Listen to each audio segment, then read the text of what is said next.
Pernah nggak sih kamu ngerasa kayak hidup kamu tuh jalan, tapi kamu nggak tahu kamu lagi kemana? Bangun tidur tuh rasanya capek, bukan cuma fisik, tapi hati juga kayak kosong. Kalau kamu lagi ngerasa kayak gitu, kamu nggak sendirian, karena aku pernah ada di fase yang sama. Setiap cycle kehidupan itu ada masanya, dan mungkin inilah saatnya kamu memasuki cycle kehidupan yang baru.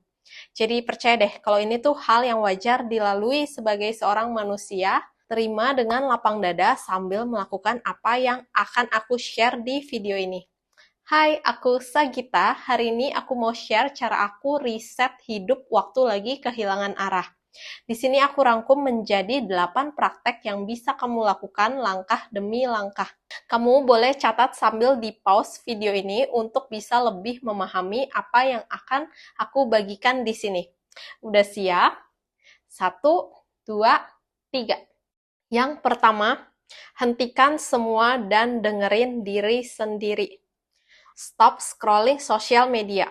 Kamu tahu nggak, kalau otak kita tuh tidak dirancang untuk sanggup menerima informasi yang terlalu banyak. Namun, kita hidup di era sosial media yang dapat dengan mudah kita mengakses beragam informasi sekaligus. Dalam 5 menit scrolling aja, mungkin kita udah mengonsumsi puluhan konten yang campur aduk. Apalagi seperti di Instagram dan TikTok yang kita nggak bisa memilih apa yang lagi pengen kita pelajari atau lihat. Karena begitu kita buka, langsung disuguhi berbagai macam konten dari selebriti, influencer, travel, kondisi global, yang tanpa kita sadari jadi bisa mengubah isi pikiran kita dari yang tadinya sedang fokus dengan kerjaan, jadi kita malah terpengaruh dengan gosip yang dilihat, muncul keinginan travel ke sini, pengen beli mobil kayak si influencer ini, lalu yang semakin parah kalau malah jadi membandingkan kehidupan kita dengan yang lain. Dan kalau kita perhatikan, biasanya setelah kelamaan scrolling tuh pikiran rasanya kayak capek banget. Karena sebenarnya memang selama kita mengonsumsi suatu konten, energi kita jadi terbuang ke sana. Sebenarnya masih banyak sisi negatif dari terlalu banyak menghabiskan waktu di sosmed, tapi yang sesuai dengan topik video ini yaitu kalau kita terlalu banyak mengonsumsi konten, kemampuan untuk mendengarkan diri sendiri tuh jadi semakin tumpul. Jadi kitalah yang harus lebih strategis dalam menggunakan sosial media dan pakai secukupnya sesuai kebutuhan aja. Namun, jika ini terasa sulit, mungkin kamu bisa coba langkah yang lebih ekstrim, yaitu dengan stop dulu semua sosial media. Hapus sementara jika perlu, sampai kamu berhasil melewati semua proses yang lagi kamu lalui saat ini. Untuk beberapa hari awal mungkin terasa berat, sampai akhirnya nanti kamu akan mulai terbiasa. Langkah yang kedua, declutter ruangan dan pikiran. Percaya nggak kalau isi ruangan itu menggambarkan isi pikiran kita? Ruangan yang berantakan dan isinya nggak beraturan menggambarkan bagaimana tidak teraturnya isi pikiran kita.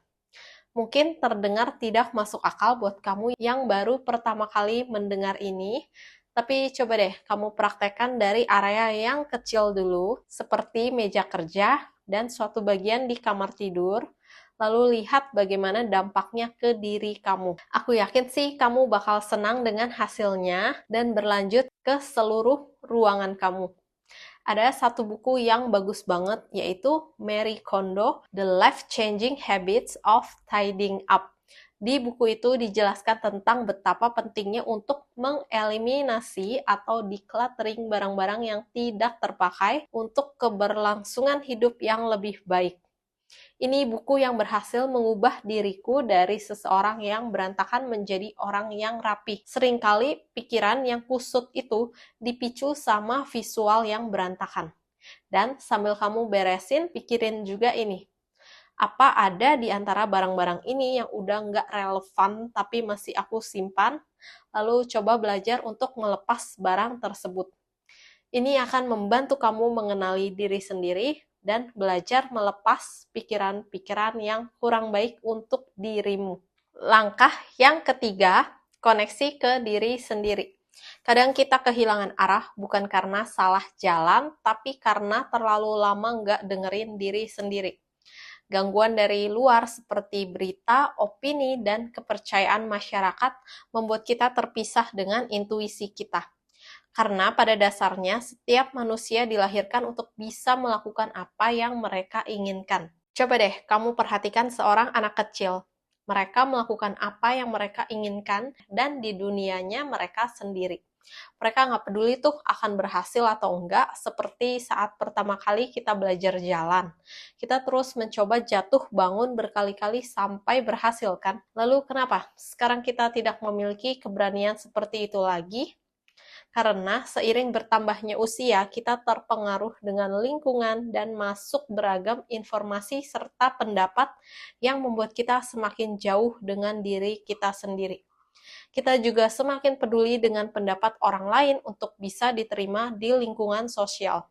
Jadi, selama yang kamu ingin lakukan tidak merugikan orang lain, kamu harus belajar lebih cuek dan mendengarkan diri sendiri seperti waktu kamu kecil dulu. Langkah pertama dan kedua di video ini tadi tuh merupakan pintu untuk kamu semakin terkoneksi ke diri sendiri. Sama seperti air di kolam, kita baru bisa melihat dasar kolam ketika airnya tenang dan jernih, tidak ketika airnya keruh dan berombak. Coba latihan ini yuk. Duduk, tarik nafas, buang nafas. Cukup kamu rasain aja pergerakan nafas masuk dan keluar di hidung. Sampai kamu tenang, ambil jurnal atau buka notes, tulis apa yang sebenarnya aku rasain sekarang. Jawab yang jujur ya, jangan kasih solusi. Jadi tugasmu hanya mengenali jawaban-jawaban yang muncul dari dalam diri. Kemudian lepaskan. Lalu mulai rasakan tubuh. Boleh stretching ringan, atau yoga, atau jalan kaki pelan sambil memperhatikan gerakan tubuh. Lalu tanya ke tubuhmu, apa yang kamu pengen aku lakuin supaya kamu nggak lelah terus? Tubuh kita itu sering jadi tempat terakhir yang kita perhatiin. Padahal dia itu rumah kita loh. Dan untuk bisa terkoneksi dengan diri sendiri, sangatlah penting untuk mendengarkan pikiran dan tubuh kamu. Oke, sekarang kita ke langkah yang keempat. Peluk masa lalu, tapi jangan tinggal di sana. Kali ini kita ngomongin luka. Terkadang kita ngerasa hilang arah karena masih tertahan oleh masa lalu. Ini proses yang tidak mudah dan biasanya membutuhkan waktu. Kenapa proses ini perlu? Karena seseorang tidak akan bisa melakukan sesuatu dari versi terbaik dirinya jika masih menyimpan luka masa lalu. Karena biasanya dia akan mengulangi pengalaman dengan luka yang sama jika belum benar-benar dilepaskan lukanya. Coba kembali pejamkan mata dan tarik nafas dalam dari hidung. Kemudian hembuskan, ulangi berkali-kali, dan setelah pikiran lebih tenang, tanya ke diri sendiri. Apa hal yang belum aku maafin dalam hidupku? Bisa orang lain, bisa diri sendiri, bisa juga peristiwa. Lalu buatlah tekad dalam hati, aku memilih untuk melepaskan ini. Lakukan terus berulang-ulang dengan tekad yang kuat jika mungkin ada yang sulit kamu maafkan. Namun ingatlah, ini semua demi kebaikan kamu, agar kamu bisa bebas dan melangkah jauh lebih maju lagi. Peluk diri sendiri dengan penuh kasih sayang. Banggalah karena akhirnya kamu berhasil melalui langkah ini dan bertahan sampai di sini. Sekarang kita ke langkah yang kelima. Kenali suara hatimu. Sekarang saat hatimu sudah lebih tenang, coba kamu jawab pertanyaan ini. Kalau aku bisa mulai lagi dari nol, tanpa takut penilaian siapapun, apa yang aku ingin lakukan? Nggak harus jawaban yang keren. Bukan jawaban buat mengesankan orang lain, tapi jawaban yang jujur. Jawaban yang bisa bikin kamu bersemangat dan excited untuk melakukannya. Mungkin kamu pengen mulai bisnis kecil, atau kamu ingin pindah ke suatu negara, atau sesederhana pengen hidup lebih sehat.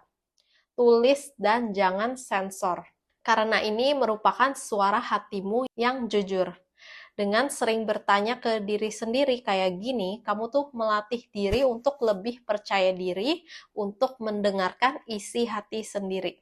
Langkah yang keenam, plan and action. Mulai susun langkah-langkah persiapan untuk menuju impian yang ada di tulisan kamu itu. Dan hari ini kamu mulai lakuin satu langkah kecil ke arah sana. Sebagai contoh, jika salah satu impian kamu adalah pengen pindah kerja ke negara lain, mulai susun strateginya. Pikirin kapan waktunya, perlu budget berapa, apa yang perlu dilakukan ya untuk bisa merealisasikannya. Mungkin kamu pengen pindah 1 tahun dari sekarang, kemudian apa yang perlu dilakukan? Misalnya, research tempat tinggal dan pekerjaan di negara tersebut, mengumpulkan tabungan dulu, belajar bahasanya, dan sebagainya. Pastikan dalam tahap ini kamu sudah mempersiapkan rencana yang benar-benar matang. Sebagai contoh, misalnya kamu sama sekali belum punya tabungan yang cukup untuk menjalankan impianmu itu. Jangan langsung keluar dari pekerjaan kamu yang sekarang. Kamu bisa pelan-pelan menabung sampai nominal yang cukup. Ini juga bisa membuat kamu jadi lebih bersemangat dengan kehidupanmu yang sekarang, karena saat ini kamu sudah tahu arah tujuannya. Berbeda dengan sebelumnya, sehingga di pekerjaan yang sekarang kamu jadi lebih bersemangat. Karena memang riset hidup itu nggak butuh revolusi, kadang cuma perlu langkah kecil seperti membuat rencana dan menjalankannya secara konsisten. Langkah yang ketujuh, semangat, fokus, dan ketekunan. Langkah-langkah yang tadi merupakan proses untuk membangun fundamental yang kuat untuk melanjutkan hidupmu. Berikutnya yang perlu kamu tanamkan adalah semangat, ketekunan, dan fokus. Semangat itu seperti bahan bakar yang menimbulkan percikan api dari dalam diri yang mendorong dirimu untuk menuju impianmu. Sedangkan fokus merupakan GPS atau petunjuk arah yang membantumu berjalan menuju tujuanmu agar tidak kesasar. Ketekunan adalah dirimu yang memegang kendali setir untuk tetap disiplin berada di jalur yang benar sampai ke tujuan. So, buat teman-teman yang ada di sini, ingat ya untuk terus menumbuhkan semangat, fokus, dan ketekunan dalam meraih impianmu. Langkah yang ke-8, yang terakhir, nikmatilah perjalanannya. Biasanya dalam perjalanan kita akan melalui berbagai macam, dari pemandangan yang indah hingga ke jalan yang berlika-liku, jalan rusak, dan lain-lainnya. Jika dalam berkendara, maka ini akan menambah pengalaman mengemudi kamu. Begitu juga dalam perjalanan menuju impian. Mungkin kamu akan menemukan berbagai tantangan serta suka duka. Namun percaya deh, kalau itu semua memang proses yang perlu kamu lalui untuk menjadi versi terbaik dirimu hingga mampu menjalani hidup barumu nanti di masa depan. Karena versi dirimu yang sudah melalui perjalanan ini pasti menjadi lebih bijaksana dan matang dibandingkan sebelum melaluinya. Dan pada akhirnya kamu akan merasa percaya atas dirimu karena telah berhasil melampaui diri sendiri. Karena tantangan terbesar yang sebenarnya adalah berhasil mengalahkan diri sendiri dengan semua keraguan dan ketakutannya. Kalau kamu udah nonton sampai di sini, aku bener-bener bangga banget sama kamu. Karena gak semua orang berani pause hidupnya dan mulai lagi dari nol. Kamu yang ngeklik video ini berarti sudah lebih sadar dan ingin menjadi lebih baik. Tulis di komentar, aku mulai jalan lagi, biar aku mengenali kamu yang udah menonton sampai di sini. Tontonlah video ini lagi setiap kamu berhasil melalui satu langkah ya. Dan yuk bantu orang-orang di sekitar kamu yang kamu rasa perlu menonton video ini dengan membagikannya ke mereka. Sampai ketemu di video selanjutnya ya. Aku Sagita, pamit dulu. Bye!